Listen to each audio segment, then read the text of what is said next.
Ma'am, with all due respect, this section of the stands is reserved for active and former operators and their designated family. Perhaps the general admission seating over by the west gate would be more appropriate for you.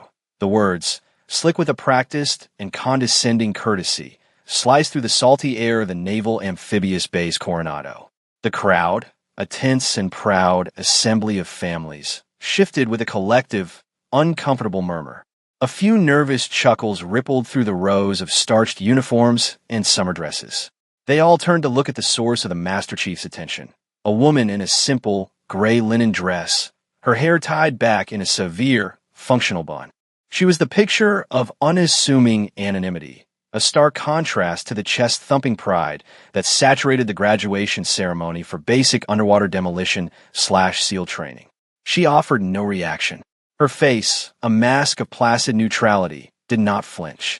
Her gaze, a cool and steady gray, remained locked on the formation of young men, standing ramrod straight on the grinder below, their bodies honed into living weapons by the relentless crucible of BUD/S. One of them was her son. But when the Admiral, watching from the elevated dais, saw the way she planted her feet, a subtle shift of weight that bespoke a lifetime of perfect balance, he felt a flicker of something ancient and familiar. He leaned forward, his eyes narrowing. If you believe that true respect is earned in silence and not demanded with noise, type competence in the comments below. The woman, Sarah Jensen, did not acknowledge the Master Chief's dismissal. She didn't even seem to register his presence as a distinct entity, merely as a low-level atmospheric disturbance, like a shift in the wind or the distant cry of a gull. Her entire being was a study in stillness, a profound calm that was more unsettling than any outburst. Master Chief Thorne, a man whose entire identity was built upon the rigid architecture of naval protocol and the immediate recognition of his rank, felt a surge of irritation. He was used to deference. He was accustomed to civilians, even proud parents, being slightly intimidated by his crisp uniform, his chest laden with ribbons that told stories of service he was all too willing to recount, and the authoritative cadence of his voice. Her silence was a refutation of his entire world. It wasn't defiance. It was something far more unnerving. It was indifference. He took a half-step closer, lowering his voice to a conspiratorial hiss, a tool he often used to assert dominance through faux intimacy. Ma'am, I don't think you understand. This is a matter of tradition, of respect. The men who sit here have paid a price. They've earned it. This isn't a public park. He gestured vaguely toward the bleachers where other families, the cousins and girlfriends and proud neighbors, were seated. He saw her as an interloper, a tourist who had wandered into a sacred space. He saw a soft, middle-aged woman in a plain dress and made an assumption, the oldest and most dangerous assumption in the world. That appearance is reality. He assumed weakness where there was discipline.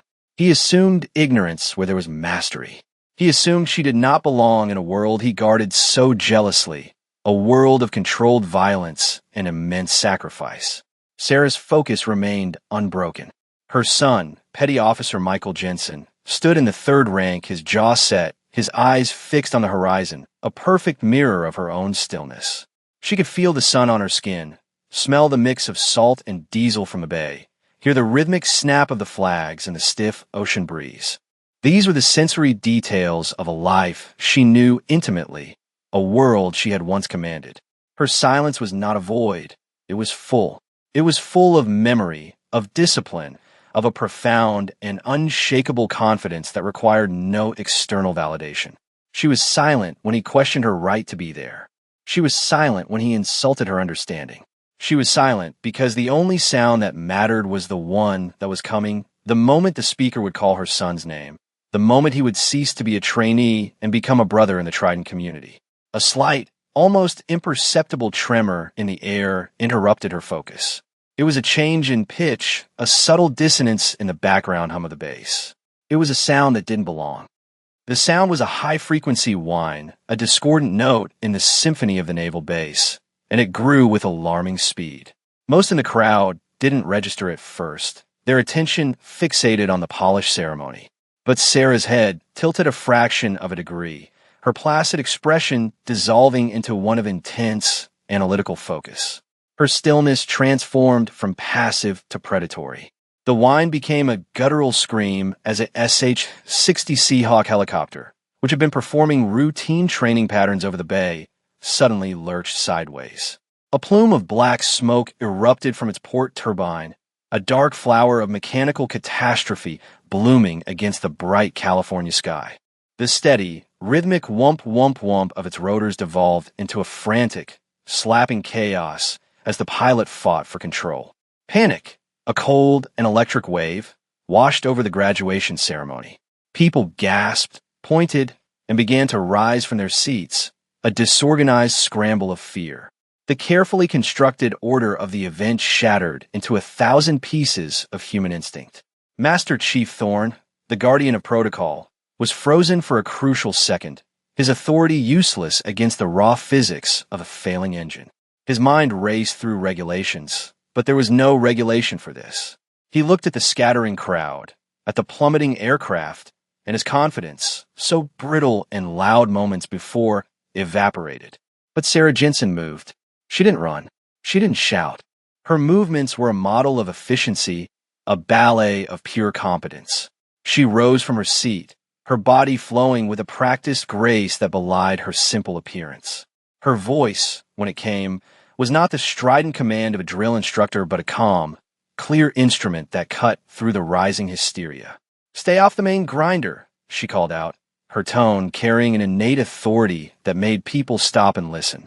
"Bleachers. Move toward the bleachers now. Clear the west field." She wasn't asking. She was directing. She pointed with a steady, unwavering hand, her fingers extended, creating order from chaos. She saw the helicopter's trajectory, calculated its likely impact zone, and began clearing a path for emergency services with the instinctive speed of a battlefield commander. Her mind was a whirlwind of probabilities and actions. She identified the nearest fire suppression units, the clearest access road for ambulances, the safest muster point for the panicking civilians. While everyone else saw a disaster, she saw a tactical problem with a series of sequential solutions. She moved among the terrified families, her touch on their arms gentle but firm, her words concise and reassuring. "This way. Quickly now. You're safe over here." She was an anchor in a sea of fear, a fixed point of calm in a world spinning out of control. Her demonstration of skill was not in firing a weapon or disabling an enemy. It was in the absolute mastery of a crisis, the immediate and total command of a chaotic human environment. This was the higher art of the quiet professional, not just to control oneself, but to impose that control onto the world around them through sheer force of will and undeniable competence. And as she raised her arm to direct a group of sailors who had begun to mobilize, the sleeve of her gray linen dress slid down her forearm, revealing the edge of a tattoo just above her wrist. It was a glimpse of black ink on sun-weathered skin, a symbol that, to the untrained eye, was meaningless. But Admiral Hayes, his heart pounding in his chest, saw it, and he knew. The Seahawk hit the ground hard. It was a controlled crash, a dead stick landing that was a testament to the pilot's skill, but it was violent nonetheless. The landing gear collapsed, and the fuselage skidded across the now empty patch of grass Sarah had cleared, churning up earth and grass before grinding to a halt less than 100 yards from the ceremonial dais. A collective gasp went through the crowd, followed by an even more profound, deafening silence. The whine of the dying turbine spooled down into a final metallic sigh. The only sounds are the distant sirens, the panic shouting of the first responders, and the wind whipping across the grinder. In that silence, every eye was on the downed helicopter, except for Admiral Hayes. His gaze was fixed on Sarah Jensen. She stood near the edge of the field, her back straight, her hands now clasped loosely behind her back in a classic parade rest posture. The crisis was contained. Her work was done. She was once again an observer. The contrast was staggering. Moments before, she was the epicenter of control, a human vortex of command. Now, she was just a woman in a gray dress, watching. Master Chief Thorne stood dumbfounded, his mouth slightly agape. He had been rendered utterly irrelevant. His authority, his protocol, his entire sense of order had been swept aside, not by a superior rank, but by a superior being. He had been barking about seating arrangements while this unassuming woman was preventing mass casualties. The shame was a hot, coiling thing in his gut. He saw the way the other sailors, the actual operators in the audience, were looking at her. It wasn't just curiosity. It was a dawning, incredulous respect. They had seen it too. They had seen the calm, the efficiency, the effortless command. They recognized a professional, and their internal calculus was short-circuiting because she did not fit any profile they had ever known. The silence held for a long, stretched-out moment. It was the silence of shock, the silence of awe, the silence that follows an event so unexpected it forces a complete reevaluation of reality. The world had been turned upside down. The loud had been rendered silent and small. The quiet had proven to be monumental. And in that moment, the narrative of the day changed. It was no longer about the graduation of a new class of SEALs. It was about the revelation of a legend who had been hiding in plain sight. The Admiral, a man who had commanded carrier groups and planned global operations, felt a sense of reverence he hadn't experienced in decades. He knew who she was. Or rather, he knew what she was. The tattoo was the key, the symbol of an echelon of warrior so elite they were spoken of only in whispers, in classified after-action reports and late-night stories told by old men in smoky bars. He had to be sure. He had to make it right. The humiliation of Master Chief Thorne was a secondary concern. The primary imperative was to pay the respect that was so profoundly, so obviously due. He took a deep breath, the air tasting of burnt fuel and overturned earth, and began to descend the steps of the dais. His stride was deliberate, each step a hammer blow against the foundation of Thorne's arrogant assumptions. The crowd, sensing a new and even more dramatic act was about to unfold, parted before him like the Red Sea. Admiral Hayes did not walk toward the smoking helicopter or the responding fire crews. His path was a straight, unwavering line directly to Sarah Jensen. The murmurs in the crowd grew from a whisper to a low buzz. What was happening? Who was this woman? Why was the commander of Naval Special Warfare Command ignoring a downed aircraft to speak to a civilian? Master Chief Thorne snapped to a rigid, almost comical position of attention as the Admiral approached, his face a confused mask of apprehension. He expected a reprimand. He expected to be dressed down in front of the entire assembly for his failure to act. He was prepared for the chewing out of his career. But the Admiral didn't even glance at him. His eyes, full of a deep and knowing gravity, were locked on Sarah. He stopped directly in front of her, the 4 stars on his collar glinting in the sun. For a moment, he said nothing. He simply looked at her, and in his gaze was a conversation that spanned decades of shared, secret history. Then, his eyes dropped to her right forearm. The sleeve had fallen back completely now, and the tattoo was in full view. It was not the standard, widely recognized SEAL trident. It was a variation, older, leaner, starker. A trident, yes, but interwoven with the subtle outline of a ghost. And within the tines of the trident, so small it was almost invisible, was a single, stylized star. It was the sigil of Task Force Nomad, a Tier 1 special mission unit that had never officially existed. They were the ghosts, the deniable assets tasked with the nation's most sensitive and dangerous work. They were a myth, and the Admiral knew he was standing in front of the myth's author. His voice, when he finally spoke, was quiet, but it carried across the silent field with the weight of history. "Commander," he said, the title landing like a thunderclap. The crowd gasped. Thorne's blood ran cold. "I thought you were still redacted." Sarah gave a small, almost imperceptible nod. A flicker of something, amusement, perhaps, or memory, passed through her cool gray eyes. "Some things you never fully retire from, Bill," she said, her voice the same calm, even tone she had used to avert the panic. The Admiral smiled faintly, a smile of profound, shared understanding. He then turned, not to the crowd, but to the formation of new SEALs who were standing frozen, their own graduation forgotten. Her son, Michael, stared at his mother as if seeing her for the first time. "Gentlemen," the Admiral's voice boomed, snapping them back to reality. "On your feet. Face me. You are in the presence of a living legend." He turned his gaze, hard as granite, onto Master Chief Thorne. "Master Chief," he said, his voice dropping into a lethally quiet register. This is Commander Sarah Jensen, retired. She was the founding operational leader of Task Force Nomad. We called her Ghost Lead, the chapter in your TTP manual on clandestine hostage rescue, the one they call the Jensen Maneuver. That's named after her. The reason we have protocols for deep cover, non-official asset extraction is because she wrote them. In the field, under fire, before most of you were born. He let the words hang in the air, each one a nail in the coffin of Thorne's arrogance. Then, Admiral Hayes did something that sent a shockwave through the entire command structure present. He faced Sarah, drew himself up to his full height, and executed a slow, deliberate, breathtakingly perfect salute. It was not the casual gesture between peers. It was the salute of a junior officer to a revered senior, a tribute from a keeper of the faith to one of its saints.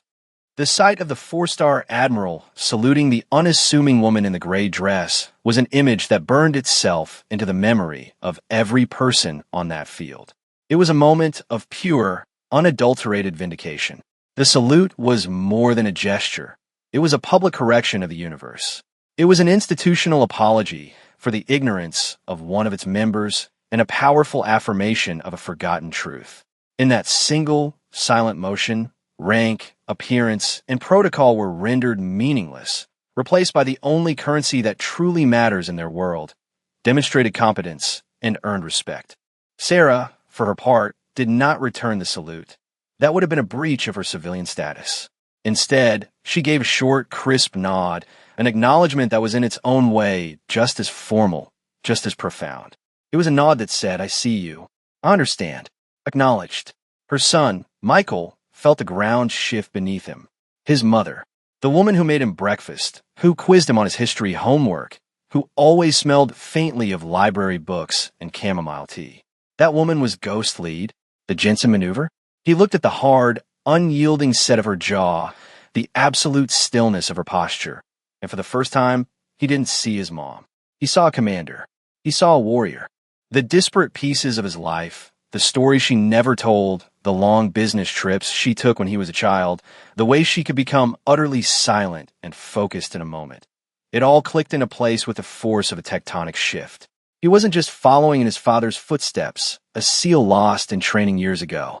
He was carrying a legacy he never even knew existed, a legacy of quiet, unimaginable strength embodied by his mother.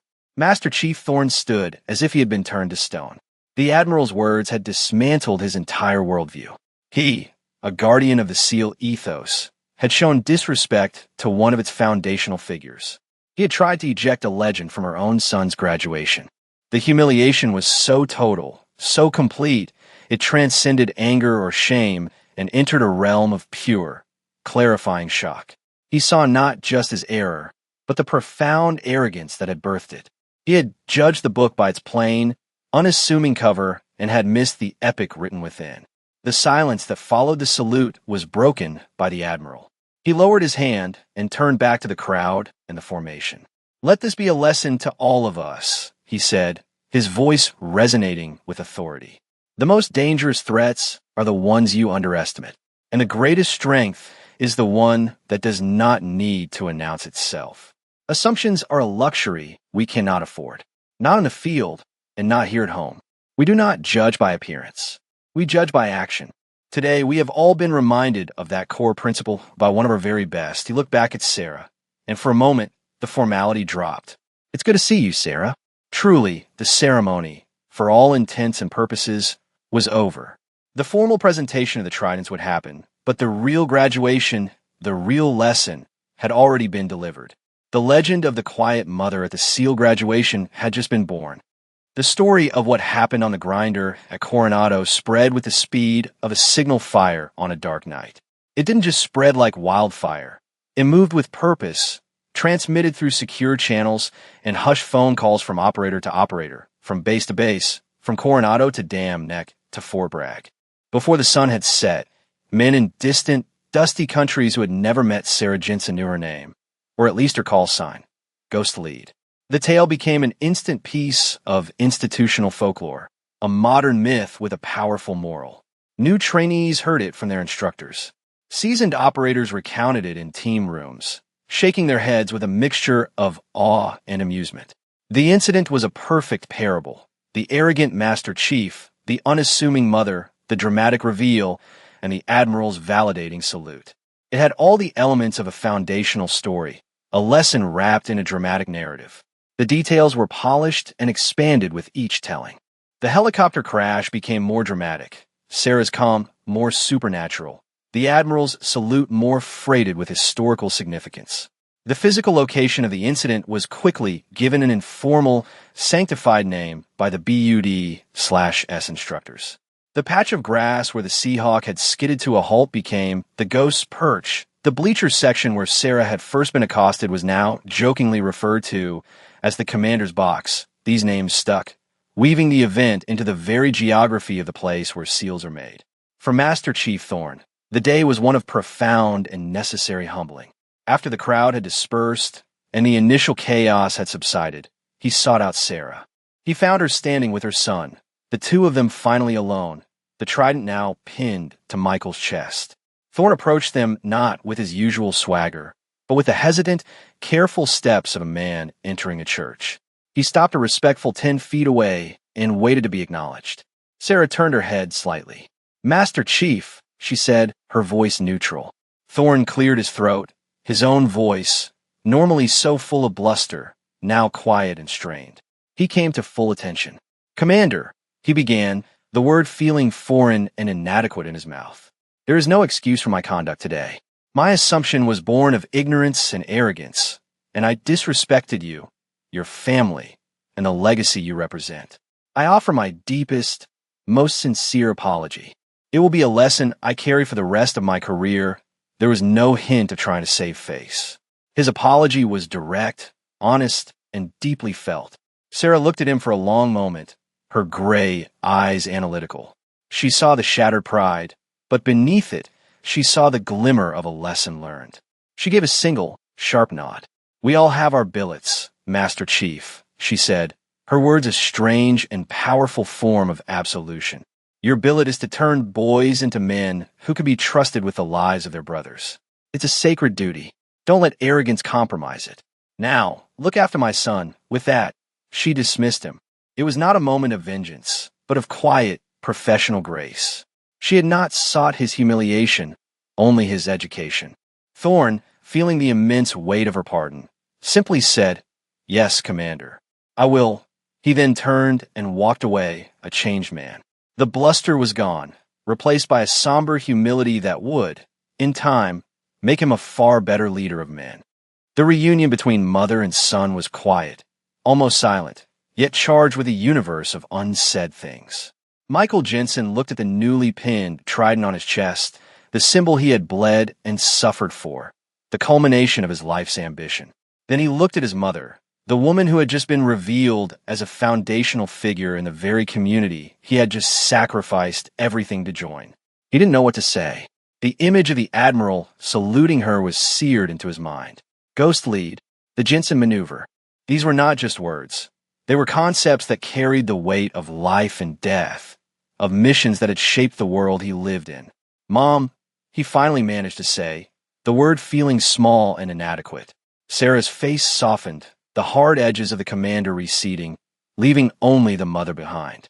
She reached out and gently adjusted the trident on his uniform. Her fingers, which he now knew had likely held weapons and saved lives in the darkest corners of the world, were infinitely gentle.